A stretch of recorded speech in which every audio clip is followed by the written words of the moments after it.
Hi minions, how are you guys doing? So बच्चों, revision हो गया अपना, ठीक है। लिविंग वर्ल्ड का बहुत टाइम पहले पढ़ा था हमने and the revision has been completed successfully. अच्छे से पढ़ लिया सब कुछ।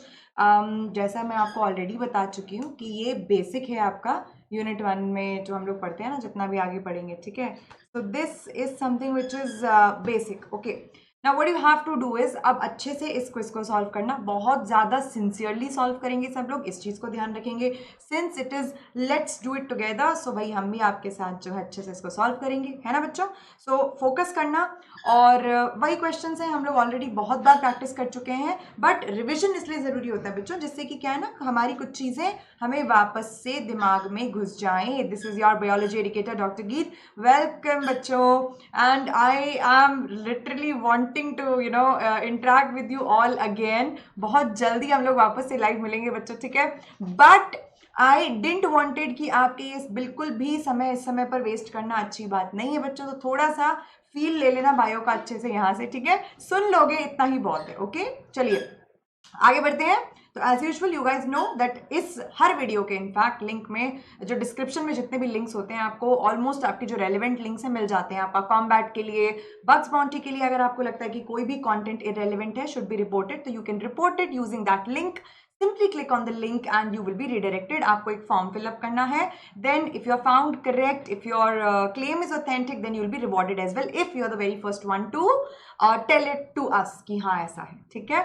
उसके अलावा if you haven't followed me on an academy, you can follow me there as well बच्चों। अगर आपकी इच्छा है, अगर आप चाहते हो कि हाँ मैम की क्लासेस में बहुत मजा आता है, ठीक है, it feels great to be a part of Geet clan, okay, so for all the classes, special classes and also upcoming plus courses बहुत जल्दी लाएंगे हम, है ना। तो उसके लिए आप मुझे फॉलो कर सकते हो, ठीक है। The link to my profile is in the description. उसके अलावा बच्चों, आप जानते हो कि 4 अक्टूबर से नए बैचेस स्टार्ट हो चुके हैं, ठीक है।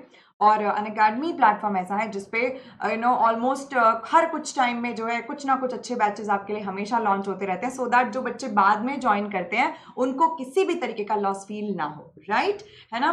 तो आपको वाईटी पे इधर उधर से मटेरियल ढूंढने से बेटर है आप एक ही प्लेटफॉर्म पे रहिए, जहाँ पे आपकी बिल्कुल सिंक्रोनाइज्ड स्टडी है। आपके डाउट्स के लिए, आपके टेस्ट के लिए, हर चीज आपकी एक बहुत प्रॉपर फॉर्मेट में आपके लिए डिजाइन की है। They are the platforms which are either plus, या आपको अगर आना है आइकॉनिक पे, you want a personal attention, absolutely personal attention, तो iconic is the place for you, ठीक है। So you can still join in बच्चों। बहुत सारे रेगुलर वहां पे कोर्सेज चलते हैं। आपको सिर्फ एक बार एनरोल करना है एंड आपके लिए सब कुछ अनलॉक हो जाता है, ठीक है। एनरोल आप कर सकते हैं इस कोड से GEET10, you get a 10% discount as well.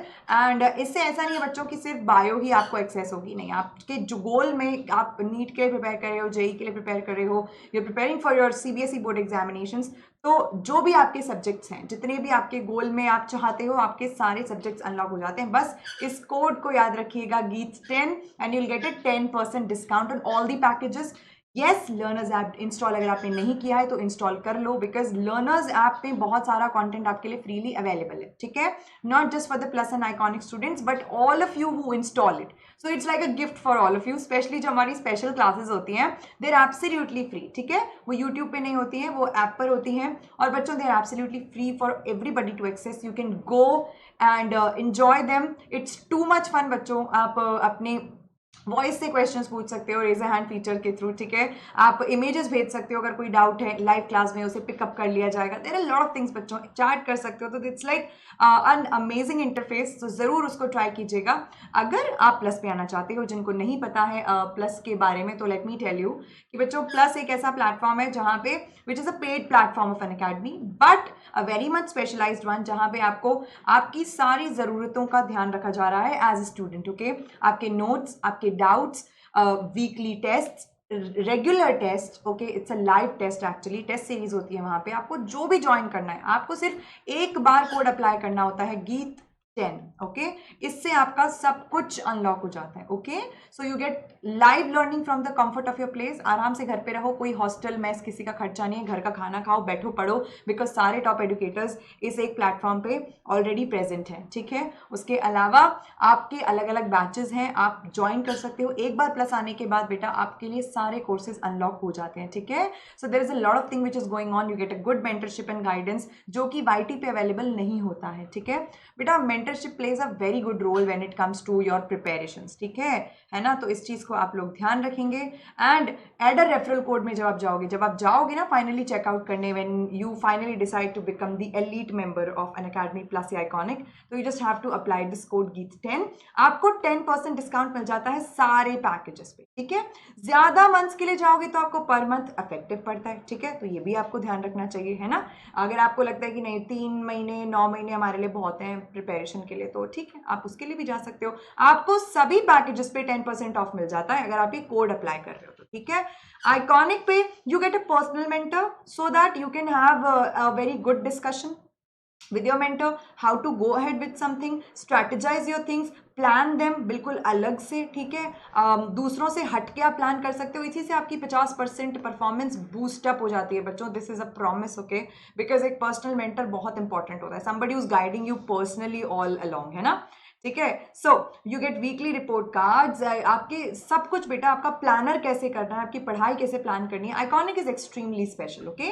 ये भी अगर आप जाते हो तो यहाँ भी जितने मंथ्स के लिए आपको जाना है you can go for it, use the code GEETS10। सभी पैकेजेस पे आपको 10% ऑफ मिल जाता है। आपको कोई क्विज अनलॉक करना है तो हर जगह आप इस कोड को यूज कर सकते हो, ठीक है। I would always recommend to go at least for 12 months बच्चों, क्योंकि एक ईयर जो है हमारे लिए एटलीस्ट जरूरी होता है अगर हम किसी भी प्रिपरेशन को कर रहे हैं तो, राइट, है ना, करेक्ट, राइट बच्चों।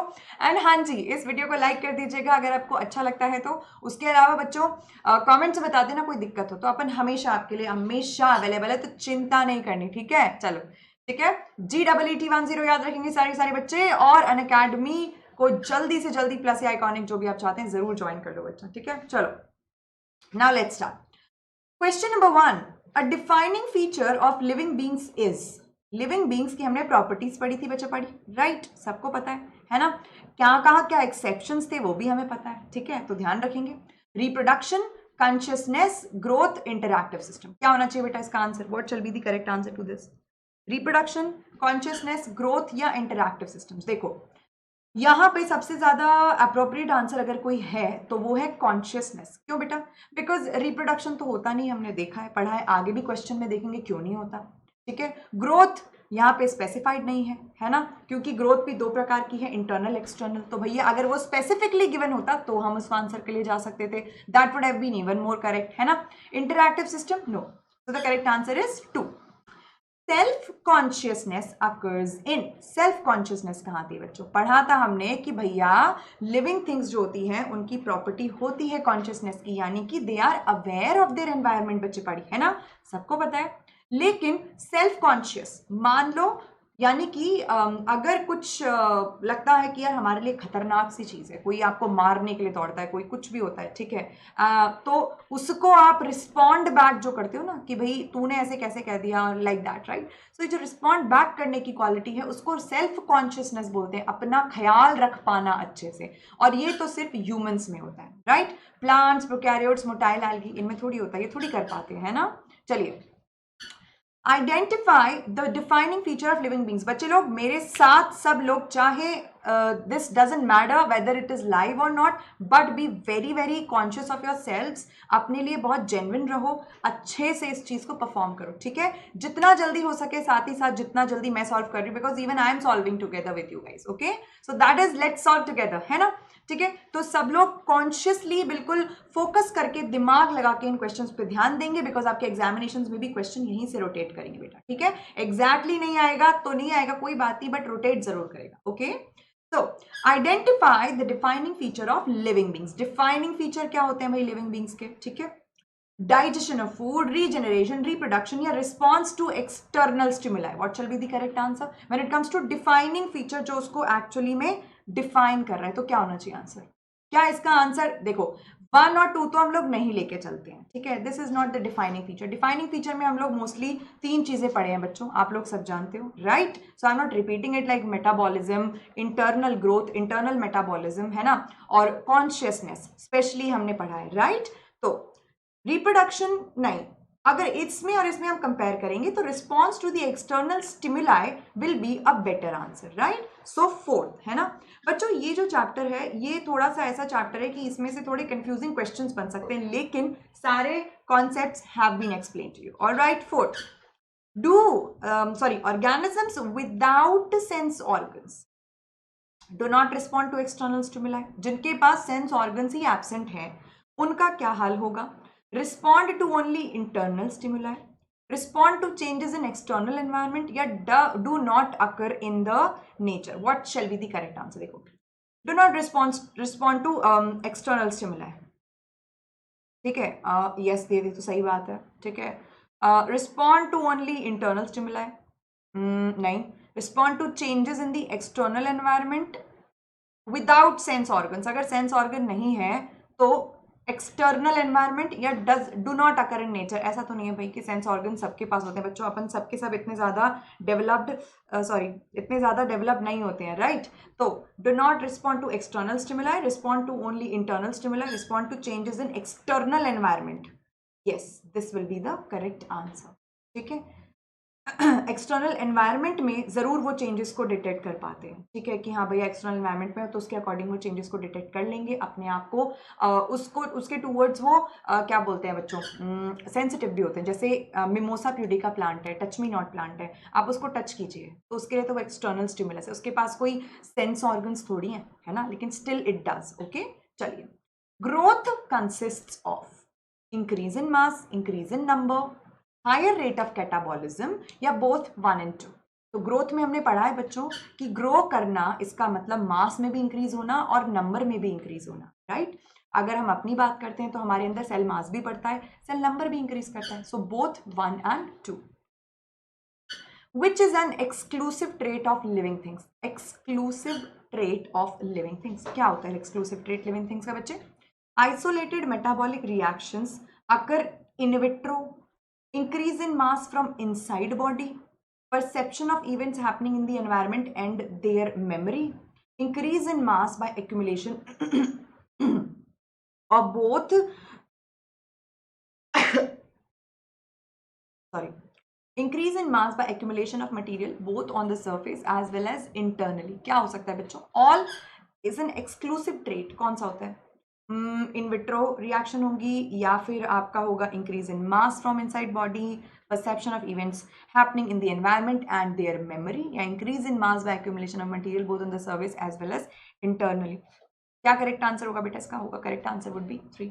ठीक है, कि isolated metabolic reactions occur in vitro. Second, नहीं, दिस इज नॉट एक्सक्लूसिव. ठीक है, एंड थर्ड, परसेप्शंस हैविंग, क्योंकि बच्चों मैंने बताया ना consciousness is a big thing which plays a role. Okay, so third would be the answer. Fourth भी इतना ज़्यादा एब्सोल्युटली करेक्ट नहीं है. सेकंड भी इतना ज़्यादा, क्योंकि ग्रोथ हो रही है तो सिर्फ मास में इंक्रीमेंट नहीं होता, नंबर में भी होता है. सेकंड भी ऑब्सोलीट हो गया. ठीक है, 1 इन विट्रो, नहीं ऐसा कुछ नहीं है, इसको हम लोग नहीं बोल सकते. ठीक है, चलो. Now coming to the 7th question. Where do we find self replication, self-regulation, interactive systems, evolution and responsiveness. Prokaryotes में, यूनिसेलुलर यूकैरियोट्स में, मल्टीसेलुलर यूकैरियोट्स में, या फिर ये है ऑल ऑफ द अबव. बताओ क्या होना चाहिए इसका आंसर? है कहाँ पे हम लोग बात हैं कि भाई सेल्फ रेप्लिकेशन भी हो रहा है, सेल्फ रेगुलेशन भी हो रहा है, इंटरैक्टिव सिस्टम्स भी हैं, इवोल्यूशन भी है, रिस्पॉन्सिवनेस. तो बेटा ये तो सभी लिविंग ऑर्गेनिजम्स में हो रहा है. ठीक है, तो all the living organisms. Clear? चलिए, a defining property of living organisms is, क्या हो सकती है? लिविंग ऑर्गेनिजम्स की डिफाइनिंग प्रॉपर्टी क्या होती है? बेटा देखो, लिविंग वर्ल्ड में हमने क्या पढ़ा? ये सब तो पढ़ा. लिविंग क्या होती है, कैरेक्टरिस्टिक्स क्या होते हैं, उस पर जितने भी प्रकार के क्वेश्चन बन सकते थे ना, बहुत अच्छे अच्छे जो क्वेश्चन बन सकते थे वो हैव ऑलरेडी इंक्लूडेड. तो तबीयत से अटेम्प्ट कर लो. ठीक है, चलो. Interactive systems, metabolism, growth, reproduction. क्या हो सकता है इसका आंसर? इंटरैक्टिव सिस्टम ना, ग्रोथ फिर से मेंशन नहीं है, इंटरनल एक्सटर्नल ना, रिप्रोडक्शन डेफिनेटली नॉट, मेटाबॉलिज्म आप डेफिनेटली इसको बोल सकते. ठीक है बेटा, सो the correct answer can be metabolism. This is like more correct form कि हाँ ठीक है मेटाबॉलिज्म शो कर सकता है. ठीक है, बिकॉज ग्रोथ तो नॉन लिविंग भी कर सकता है. रिप्रोडक्शन डिफाइनिंग कैरेक्टरिस्टिक हम लोग कभी कंसिडर ही नहीं करते हैं एक्चुअल में इसको, तो इसको तो हम लोग काउंट ही नहीं करेंगे, इसको भी नहीं कंसिडर करते हैं. ठीक है, चलिए. ना, a living being enable to reproduce is, कौन सा लिविंग बीइंग ऐसा जो रिप्रोडक्शन नहीं शो कर सकता? हॉर्स, वर्कर बीज, म्यूल, या बोथ 2 and 3? इजी सा क्वेश्चन है बच्चों, दोनों ही नहीं कर सकते. So the correct answer would be both 2 and 3. चलो. What is exclusive to living beings? Living beings के लिए एक्सक्लूसिव क्या होता है? ग्रोथ, इवोल्यूशन, सेल्फ रेगुलेशन या सेल्यूलर ऑर्गेनाइजेशन। कोई भी लिविंग बींग का बेटा जो एक्सक्लूसिविटी होती है ना, वो होता है उसका cellular organisation. Okay, cellular organisation, ठीक है। So this is the correct answer and this is a very good question. Growth exclusive, living organisms को एब्सोल्युटली एक्सक्लूसिव तो नहीं होती, नॉन लिविंग ऑर्गेनिजम्स भी ग्रो करते हैं, क्योंकि अगेन इसमें एक्सटर्नल इंटरनल मेंशन नहीं है, ठीक है। मैंने आपको एग्जांपल दिए थे, एक पहाड़ बन रहा है या फिर कोई रेती का टीला बन रहा है, ठीक है, तो वो भी तो ग्रो कर रहा है, राइट। इवोल्यूशन, नहीं, हर जगह ये चीज़ संभव नहीं है। संभव नहीं मतलब हुआ नहीं है, ज़रूरी नहीं कि हमेशा इवोल्यूशन को हम कंसिडर करें। This is not, this is a part of the process, ये हम बोलते हैं evolution is a part of the process, ठीक है, of your daily living, but not the exclusive property कि हमेशा ऐसा हो ही रहा है, नो, ठीक है। Self regulation can't be a correct answer, ठीक है। सेल्फ रेगुलेशन, खुद को संभालना, रेगुलेट करना, नहीं, ये जो है यूनिसेलुलर ऑर्गेनिजम्स बाकी भी करते हैं। This is an intact answer, that is fourth. In organisms, evolution is due to changes in the genetic material, changes in growth, changes in metabolism, development of consciousness। तो बेटा देखो, इवोल्यूशन तो यानी कि कुछ ना कुछ बेटर के लिए इवॉल्व करना, ठीक है।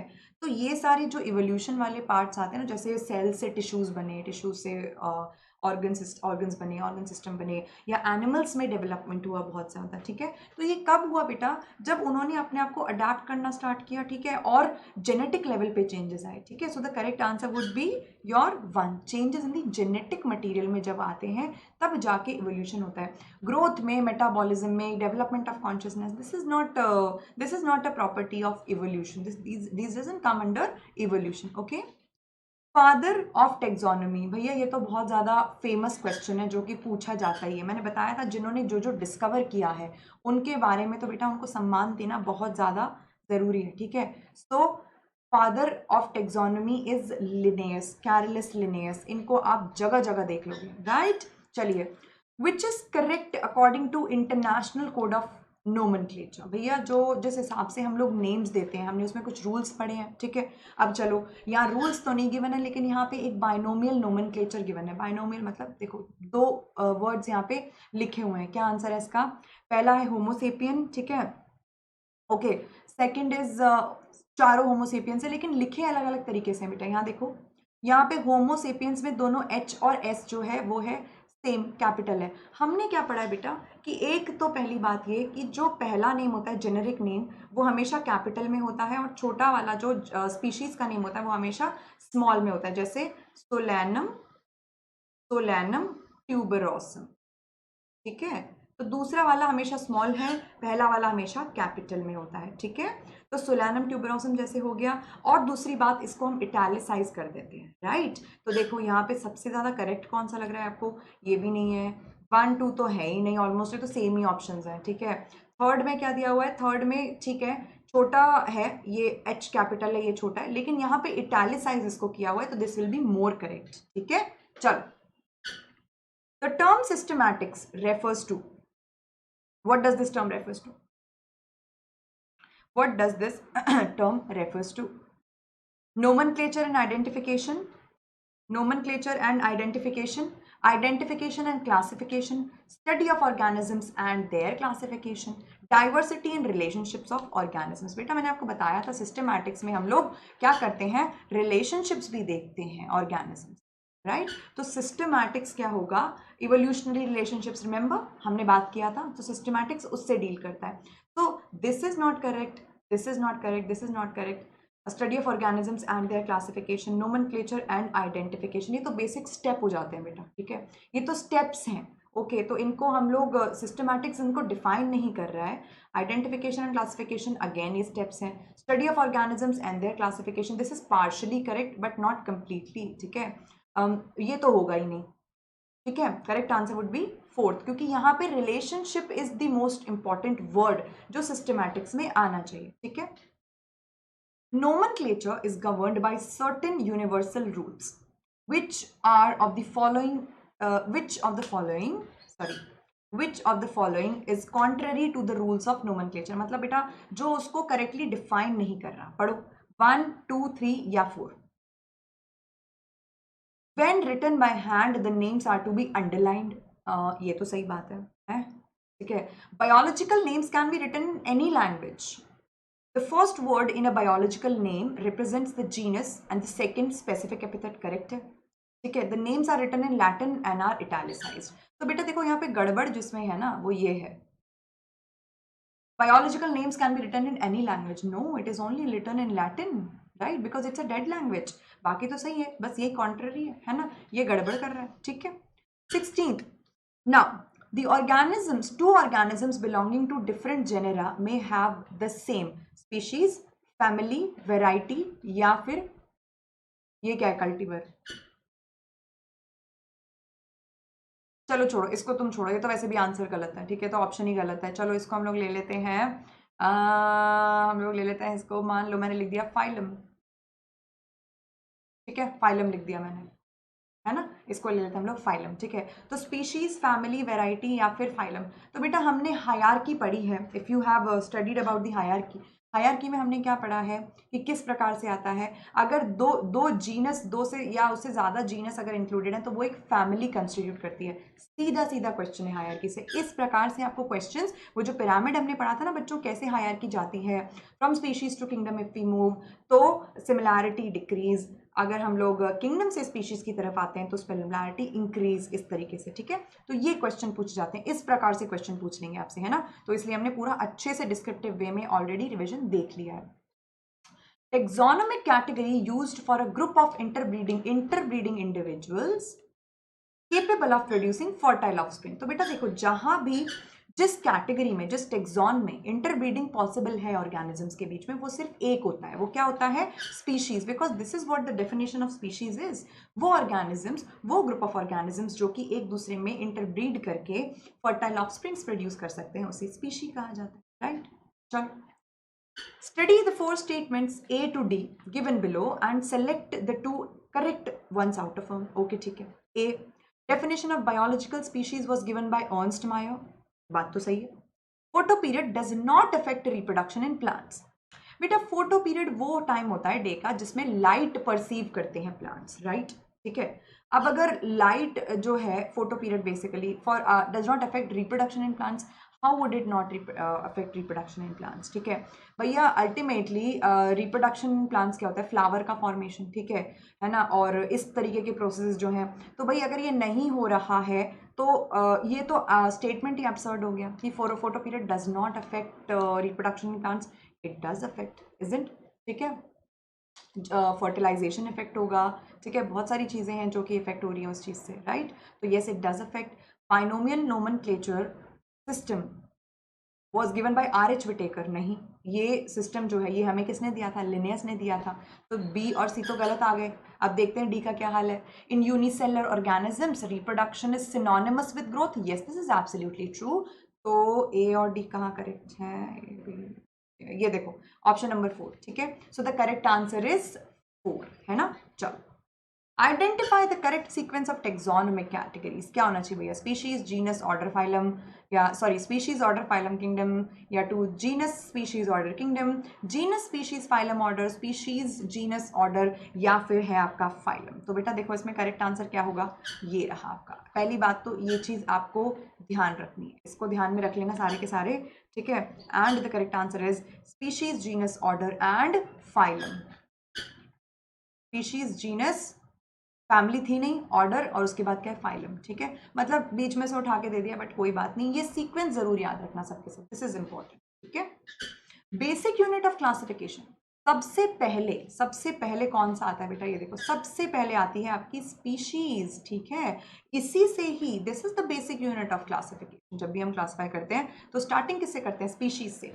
कैसे होती है? जो भी ऑर्गेनिजम्स इंटरब्रीड कर पा रहे हैं उन सबको एक स्पीशी में रख दिया, ठीक है? So this is very important बेटा, ठीक है? तो याद रखेंगे सब लोग that this is the basic unit of classification, that is species. I hope you understood. देखो, अगर आपने मान लो आज के क्विज में मेरे साथ जितनी मेरी स्पीड थी, अगर उसका थोड़ा बहुत भी आप मेंटेन कर पाए हो, आपने करेक्ट आंसर दिए, मान लो आपके एटलीस्ट अगर बेटा 15 आउट ऑफ 20 भी करेक्ट है ना, तो मैं कहती हूँ तुमने चकदे फट्टे कर दिया. बहुत अच्छा प्रिपरेशन, ठीक है। और अगर किसी के 18/20 हैं तो मतलब तुम मान लो कि तुम एग्जामिनेशन में फॉर श्योर इसके जो क्वेश्चंस आएंगे आप इजीली 95% स्कोर कर लोगे। अगर मान लो 20/20 तो तुम्हारा एक भी आंसर, इसका मतलब तुम्हारा बेस बहुत अच्छा बन गया है। एक आंसर भी गलत नहीं तो मतलब तुम, अगर यहां से कुछ क्वेश्चन आता है, चाहे वो मेडिकल एंट्रेंस में हो, चाहे आपके स्कूल एग्जामिनेशन में हो, you are gonna rock it. Well done kids, all right, yes. Attend कीजिए सारी की सारी स्पेशल क्लासेस को बच्चों, ठीक है। लिंक्स टेलीग्राम पे शेयर हो जाते हैं सारी सेशंस को, इससे आप अनलॉक कर सकते हो। मेरी भी स्पेशल क्लासेस चली रही हैं, बड़ा मजा आ रहा है, ठीक है। बहुत फन है बच्चों, जरूर आइएगा। At Unacademy we always take care of your doubts, they are very must for us, okay. Whenever you feel any difficulty, you feel कि नहीं यार हमें डाउट आ रहा है यहाँ पे, आपको क्या करना है, आस्क डाउट पे जाओ, डाउट की पिक्चर क्लिक करो, उसको क्रॉप करो, 1 question at a time, highlight भी कर सकते हो। उसके बाद आपको सब्जेक्ट सेलेक्ट करना है so that it gets directed in the proper ways and उसको भेज, ठीक है। आपको इंस्टेंटली सॉल्यूशंस मिल जाते हैं बेटा, वेट नहीं करना पड़ता, ठीक है। मान लो आपको सडनली कुछ पढ़ रहे हो, एजुकेटर नहीं है वहां पे आपका अवेलेबल, आपकी क्लास नहीं चल रही, you don't want to wait for कि यार डाउट सेशन के लिए वेट नहीं करना, मैम से बाद में या सर से बाद में समझ लेंगे अच्छे से, ठीक है, या दिया भैया से अच्छे से बाद में समझ लेंगे, इट्स ओके। अभी हम पूछ लेते हैं, तुरंत आपको आंसर मिल जाएंगे because the entire there is separate team which is working for your doubts, okay. So in good quality videos you get it, so you can get this benefit बच्चे, फाइन। तो इस तरीके से आप पूछ सकते हो। टेलीग्राम चैनल से आपका कनेक्टेड होना, उस पर नोटिफिकेशन चेक करना जरूरी है बेटा, यूट्यूब पे भी नोटिफिकेशन चेक करना जरूरी है। और ऐप पे अगर आप कोई स्पेशल क्लास ले रहे हो, अगर if you are already a plus या आइकॉनिक स्टूडेंट, तो आपको सेशन का टाइमिंग पता ही रहता है। और स्पेशल क्लासेस अगर आपको अवेल करनी है, GEET10 कोड अनलॉक करने के लिए आप हमेशा यूज कर सकते हो। आपको सिर्फ लर्नर्स ऐप डाउनलोड करना है। लर्नर्स ऐप डाउनलोड करने के बाद what you have to do is simply वहां पे आप चेक कर सकते हो कौन कौन सी अपकमिंग स्पेशल क्लासेस है जिन्हें आपको अटेंड करना है, आपकी गोल के अकॉर्डिंग, बिल्कुल फ्री है बेटा, कर सकते हो, ठीक है। तो सारी इंफॉर्मेशन टेलीग्राम चैनल पे आती है, लिंक डिस्क्रिप्शन में है। प्लीज ये व्हाट्सएप, फेसबुक, इंस्टाग्राम की नोटिफिकेशन, ट्विटरिंग वगैरह से बेटर है बेटा, इस पे आप ज्यादा फोकस करो, है ना। तो एक भी अच्छी क्लास मिस नहीं होगी क्योंकि बहुत सारी फ्री क्लासेस भी है, बट लर्नर्स ऐप डाउनलोडेड होना चाहिए और आपको ये कोड जरूर याद रखना है, GEET10। चैनल सब्सक्राइब नहीं किया तो कर लेना बच्चों, because I am taking sessions only on Unacademy scholars exclusively. Hit a like if you like the video, okay, and turn this bell icon on, मतलब इसको हिट कर दो सो दैट ऐसे अमेजिंग सेशंस आपके बिल्कुल नहीं छूटे, because if it's with me, like it's my promise, because we never study biology, we entirely feel it, okay. And yes, next आपका रिवीजन रहेगा किसका बच्चों, मोनेरा प्रोटिस्टा बायोलॉजिकल क्लासिफिकेशन, उसके अच्छे से आपको रिवीजन भी करना है और ऐसा ही क्विज भी अटेम्प्ट करना है, ठीक है। And I want a very good response from you all. कोई डाउट है कमेंट्स में डाल दो एंड बता देना। अगर जिसने भी जेन्युइनली अटेम्प्ट किया मुझे बताना जरूर कि यस मैम, हाँ, और हाँ अपने मार्क्स बता देना कमेंट सेक्शन में बच्चों, ठीक है, कि मैम इतने मार्क्स स्कोर हुए, ठीक है। ऑल द बेस्ट बच्चों, आई सी यू बहुत जल्दी से लाइव में मिलते हैं हम लोग, ठीक है। And let's crack it, God bless you all.